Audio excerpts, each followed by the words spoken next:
अनमोल वचन अखिल भारतीय संत मत सत्संग के संस्थापक और गृहस्थ में आनंद योग के जनक परम संत महात्मा परम पूज्य श्री यशपाल जी महाराज अर्थात परम पूज्य भाई साहब जी द्वारा प्रतिपादित इन अनमोल वचनों का पालन करना अति आवश्यक है।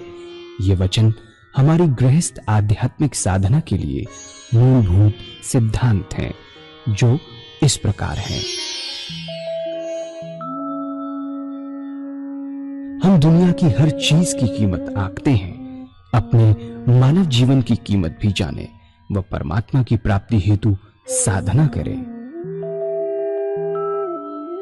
मनुष्य योनि एक उपहार है, इसीलिए परमात्मा को धन्यवाद देते हुए आधा घंटा प्रातःकाल, आधा घंटा सायंकाल पूजा अवश्य करें। सत्संग, सतनाम व सद्गुरु को प्राथमिकता देते हुए इसी के आधार पर ध्यान योगाभ्यास अवश्य करें व गृहस्थ के कार्यों को परमात्मा का कार्य समझकर उसी की याद में संपन्न करें। हर समय यह ध्यान रहे कि गुरु कृपा द्वारा परमात्मा की पवित्र सत्ता का हमारी आत्मा में वास है, अतः मन में निरंतर अपने इष्ट देव का जाप करें। मान सम्मान की इच्छा ना करें व अपमान से दुखी ना हो। परमात्मा के अतिरिक्त किसी और का भय ना करें। दूसरों की बुराई न करें, न सुने, सत्य व मधुर बोलें, अश्लील शब्द मुंह से ना निकालें, सभी से नम्रतापूर्ण व सुंदर व्यवहार करें। धर्म पत्नी के अतिरिक्त अपने से बड़ी से माता जैसा, बराबर की से बहन जैसा व छोटी से पुत्री जैसा व्यवहार करें। सांसारिक जीवन यापन की आवश्यकताएं अंतहीन है, इसलिए अधिक से अधिक समय सत्संग में व धन परोपकार में खर्च करें। याद रखें, न स्त्री माया है, न धन दौलत, न ही परिवार। माया वह है जो हृदय को परमात्मा से दूर हटा दे। अतः निरंतर सत्संग और सद्गुरु की शरण में रहने का प्रयास करें। भोजन अपने इष्ट को अर्पण कर प्रसाद रूप में परमात्मा की याद में करें। रात्रि में सोने से पहले अच्छे बुरे कार्यों का आत्मनिरीक्षण कर उसका समुचित पश्चाताप करते हुए ध्यान करें व प्रभु की गहरी याद में ही विश्राम करें। परमात्मा तू ही है, तेरी इच्छा पूर्ण हो।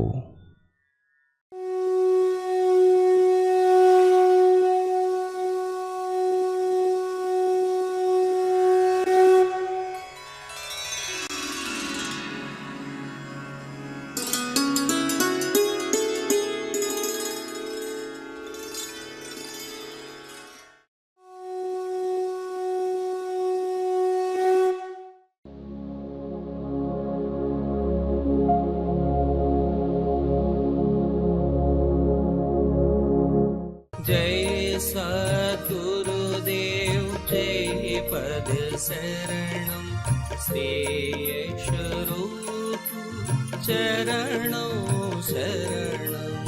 जय सद्गुरुदेव जय पद।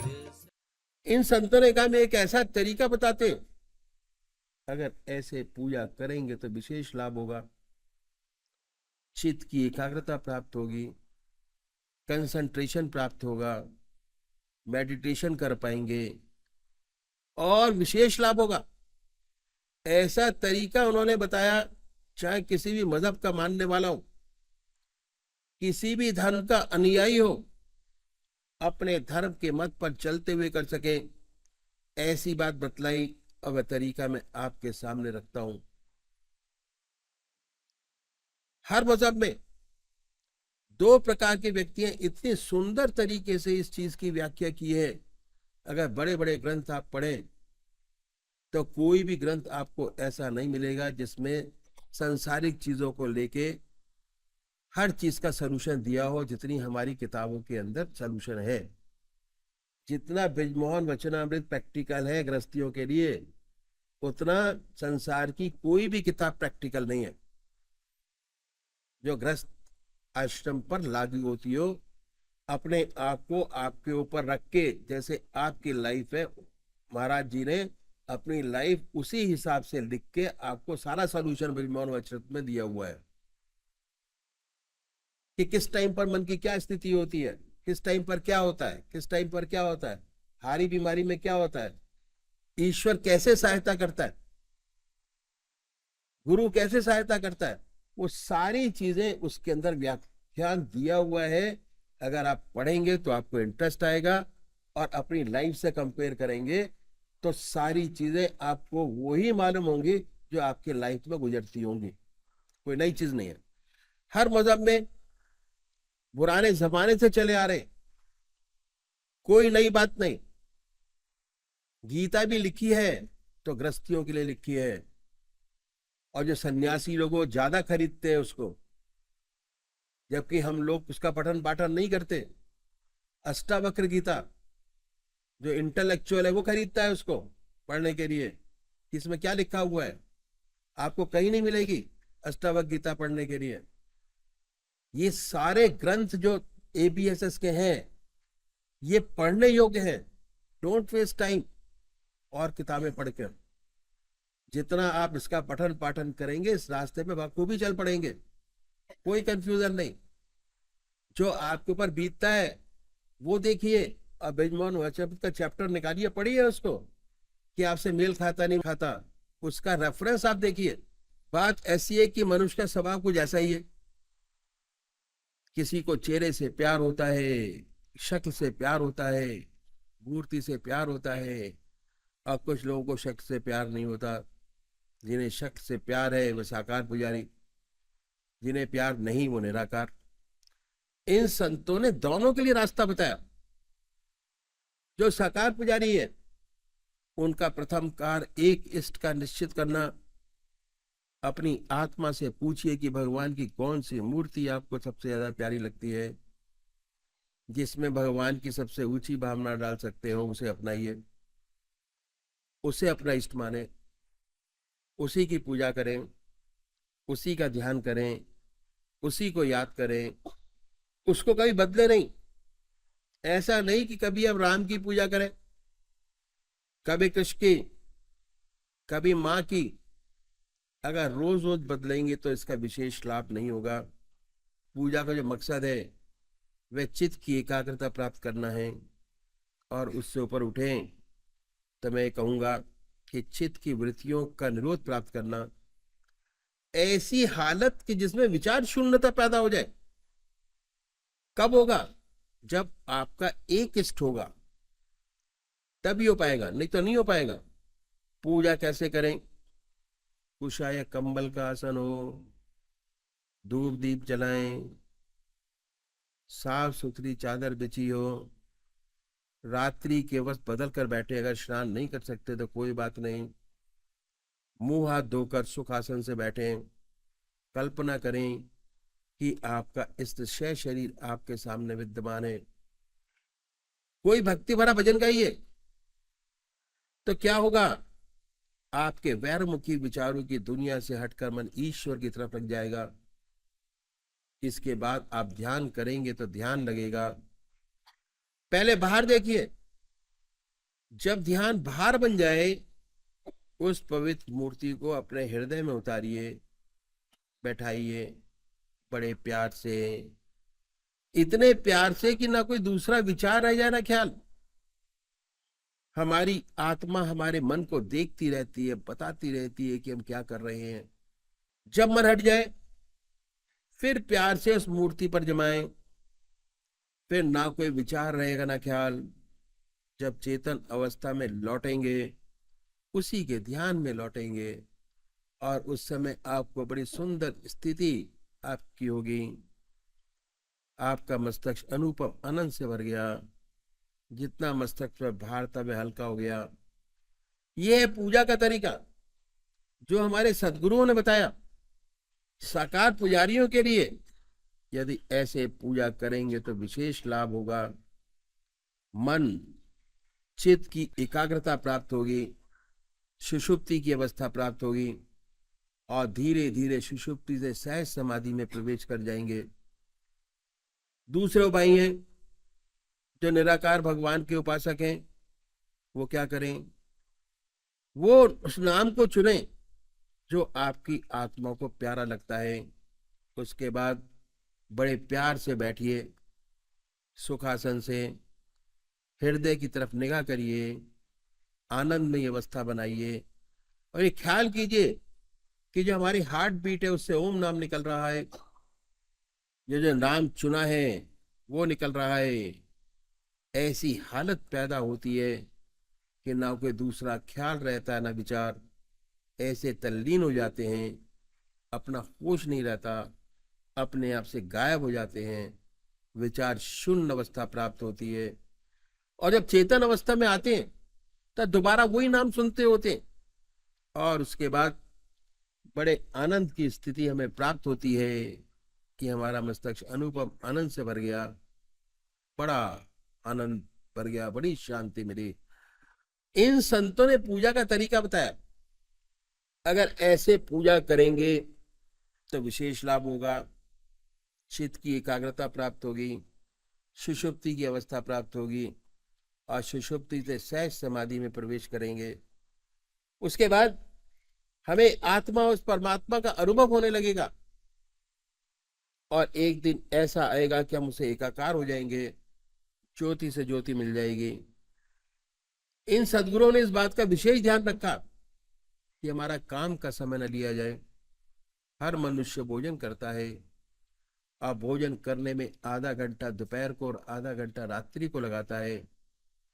ये समय खाली है क्योंकि दुनिया के व्यवहार का कोई भी काम नहीं कर रहे होते। इस भोजन के तरीके में थोड़ा परिवर्तन लाना पड़ेगा और वास्तव में हमारा वास्तविक कल्चर यही था जो मैं आपके सामने रखूंगा। क्या हुआ कि वेस्टर्न कल्चर की हमारे पर छाप पड़ी और हमारा स्टैंडर्ड 2.5 फुट ऊंचा हो गया। पहले जमीन पर बैठकर भोजन करते थे, अब मेज कुर्सी पर बैठकर भोजन करते हैं। इस बात में कोई नुकसान नहीं। विशेष हर्ज ये है कि जितने दुनिया के वार्तालाप होते हैं वे खाने की मेज पर होते हैं, क्योंकि हमने अपने आप को वेस्टर्नाइज कर लिया, पश्चिम सभ्यता को अपना लिया।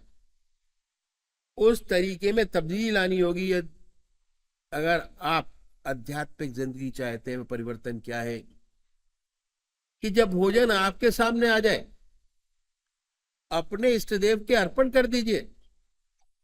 हर ग्रास, हर कौर परमात्मा को याद कीजिए और याद करते करते भोजन का पान करिए।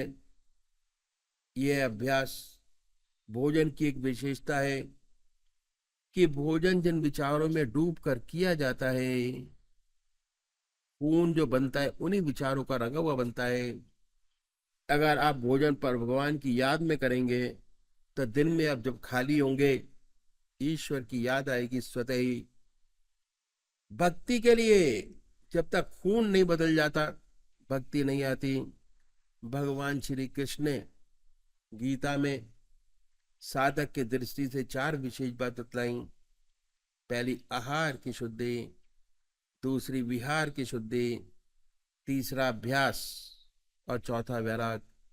यह है आसान तरीका जिसे कैसे सहूलियत से आहार शुद्ध हो जाए। यदि इस तरीके से भोजन करेंगे जो खून बनेगा, परमात्मा की याद का रंगा हुआ बनेगा।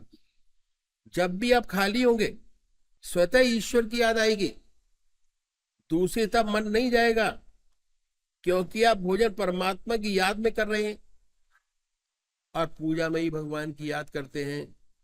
तो आधा घंटा दोपहर भोजन का, आधा घंटा रात्रि भोजन का समय पूजा में बदल जाएगा। और दूसरी बात क्या चीज है कि इन सद्गुरुओं ने बड़ी सुंदर बात कही कि स्वाद पर कंट्रोल करने, स्वादेंद्रिय निग्रह बहुत जरूरी है। जब तक स्वाद पर कंट्रोल नहीं होता, आत्मा की सारी इंद्रियों पे कंट्रोल नहीं हो पाता। और इसका तरीका इन सदगुरुओं ने बताया। बहुत से महात्मा बहुत कष्ट उठाते हैं स्वाद पर कंट्रोल करने के लिए। कोई मीठा खाता है, कोई फीका छोड़ता है, कोई सारी चीजें मिलाकर खाते हैं, बड़ी तपस्या करते हैं। कोई कोई महात्मा तो घास घोट कर सारी जिंदगी पीते हैं। हमारे सदगुरुओं ने बड़ा रैशनल तरीका बताया स्वादेंद्रिय निग्रह का, कि परमात्मा की याद में भोजन कीजिए, ऑटोमेटिक स्वादेंद्रिय निग्रह हो जाएगा, स्वादों से आप ऊपर उठ जाएंगे। अब आपके पूजा के 2 घंटे हो गए। आधा घंटा सुबह पूजन, आधा घंटा सायंकाल पूजन, आधा घंटा दोपहर भोजन, आधा घंटा रात्रि भोजन। हर मनुष्य सोता है और सोने में 6 घंटे सब लगाते हैं। 6 घंटे सोने से पहले इन संतों ने बताया कि 20 मिनट परमात्मा को दे दें। सिर्फ 20 मिनट, बहुत बड़ी बात हो जाएगी। विहार की शुद्धि हो जाएगी, जिस पर भगवान श्री कृष्ण ने बड़ा भारी जोर दिया। कैसे होगी? इसका तरीका इन सदगुरुओं ने बताया कि जब दुनिया के सारे काम समाप्त हो जाए, अपने चारपाई पर बैठे, आसन लगाने की जरूरत नहीं है, बैठकर 2 काम कीजिए। पहला आत्मनिरीक्षण वे कैसे करें? अपनी आत्मा से पूछे कि आज आपसे कोई अच्छा काम बना क्या? ऐसा काम जिससे दूसरे की आत्मा को प्रसन्नता प्राप्त हुई हो। अगर ऐसा कोई परोपकार का काम आपसे बना है, अपने इष्टदेव की अर्पण कर दीजिए। ये प्रभु आपकी दया कृपा से बना। इस सेवक में कहाँ शक्ति है कि इससे कोई अच्छा काम बन सकता हो? फिर सोचिए कि आप में कोई कमी तो नहीं है, कोई खराबी तो नहीं है। अपनी आत्मा से पूछिए। अगर आत्मा कहती है कि नहीं है तो बड़ी अच्छी बात है। अगर कहती है कि झूठ है, कपट है, हमारी जिंदगी में काम है, क्रोध है, लोभ है, मोह है, अहंकार है, अगर ऐसी कोई चीज नजर आती है तो इसके लिए प्रायश्चित करना बड़ा आवश्यक है। और प्रायश्चित भी किसके सामने करें? अपने भगवान के सामने प्रायश्चित कीजिए, अपने परमात्मा के सामने। हे प्रभु, हमें इन कमियों से मुक्ति करें। प्रार्थना बहुत बड़ी चीज है। अगर अपने परमात्मा के आगे ऐसा करते हैं तो भगवान हमारी आत्मा को बहुत ऊंचा उठाता चला जाता है। और इसका तरीका क्या है कि हम अपनी आत्मा से पूछे कि हमसे ये जो काम हो जाते हैं बड़ी गड़बड़ है, उसमें से सबसे छोटी सी बात को पकड़े, बड़ी को ना पकड़े। जो आदतवश हो जाते हैं, जैसे गप लड़ाने की आदत पड़ गई है, उसमें झूठ बोल जाते हैं। झूठ से तो कोई फायदा नहीं, बिना मतलब क्यों झूठ बोले? अगर आपकी आत्मा इस काम को करने के बाद दुखी होती है तो ऐसी छोटी छोटी बातों को पकड़िए, परमात्मा से वादा कीजिए कि हे प्रभु, हमें ऐसी शक्ति प्रदान करो कि कल से छोटी सी खराबी ये ना हो। परमात्मा से वादा करें और अगले रोज से उस दुर्गुण को छोड़ दीजिए। अगर छोड़ते चले जाएंगे तो आपकी इच्छा शक्ति बढ़ती चली जाएगी। धीरे धीरे बड़ी बड़ी कमियां, खराबियां जो आप में हैं, जिन्हें आप सोचते हैं कि नहीं जा सकेंगी, उनमें भी परिवर्तन होता नजर आएगा। वह भी छूटती नजर आएंगी। शर्त एक है कि जिस बात का भगवान से वादा करें, जिस बात का अपने इष्ट से वादा करें, उसको पूरा अवश्य करें। अगर पूरा नहीं करेंगे तो आपकी इच्छा शक्ति घटेगी। वायदा न करना चाहे, लेकिन वायदा करके पूरा न करना खराब है। जो वायदा करें पूरा करें। अपनी इच्छा शक्ति बढ़ाइए। इसके बाद अपने इष्ट को जिसको मानते हैं उसका ध्यान कीजिए, जैसे पूजा में ध्यान करते हैं। और जब ध्यान अच्छा लग जाए, याद अच्छे आने लगे, तो उसकी याद में सो जाए। ये अभ्यास करेंगे तो आपको बहुत लाभ मालूम होंगे। जो ऐसे भाई बहन हैं जिन्हें ऊट पटांग सपने आते हैं, अगर ऐसे सपने आने बंद हो जाएंगे, बेखबर होके सोएंगे, नींद अच्छी आएगी, डरावने सपने आने बंद हो जाएंगे। जब अभ्यास और बढ़ेगा तो आपके सपने बदल जाएंगे, सुंदर सुंदर सपने आएंगे। कभी आप देखेंगे कि पूजा कर रहे हैं, कभी आप देखेंगे कि अपने इस देव के मंदिर में बैठे हैं, पूजा कर रहे हैं, अपने इष्ट का दर्शन, अपने गुरु का दर्शन, कभी सत्संग में बैठे हैं। फिर साधक जब और तरक्की करता है तो बड़े सुंदर अनुभव खुलते हैं। सोते सोते अनंत सूर्य का प्रकाश नजर आएगा, सारा शरीर विद्युत से ओतप्रोत नजर आएगा। जब ऐसा साधक सोकर उठता है तो वास्तव में उसके शरीर से बिजली दौड़ रही होती है। बड़ा अचंभा होता है, बड़ी हैरत होती है। ऐसा साधक जिस ध्यान में सोता है, जब उठता है वही ध्यान बना होता है। उसके मुख से परमात्मा का नाम निकलता है। अपने अंदर ध्यान की सुंदर अवस्था पाता है। जिस ध्यान की अवस्था में सोया था उससे अच्छे ध्यान की अवस्था में उठा। जो अच्छे साधक हैं, जिनके आज्ञा चक्र पर स्पंदन होता है, यदि सोते समय आज्ञा चक्र पर स्पंदन होता है तो और तेज होता मिलेगा। आत्मा यही कहती है कि मैं जिस ध्यान में सोया था, रात भर उसी का ध्यान बना रहा।